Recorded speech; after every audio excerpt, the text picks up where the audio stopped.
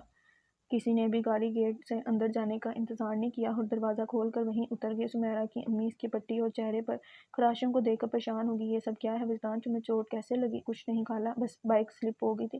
مگر یہ ہوا کیسے؟ افتخار حسن بھی اس کی طرف چلے۔ اب اندر تو چلیں، پھر بتاتا ہوں، کہتے ہوئے اس نے کار میں بیٹھے آفاق کو دیکھا جو کار گیٹ کے اندر لے گیا۔ پورچ میں کار روک کر وہ باہر آ گیا۔ وجدان اندر آ جاؤ، باہر بہت ٹھنڈ ہے۔ مزمل بھائی آپ بھی آ جائیں۔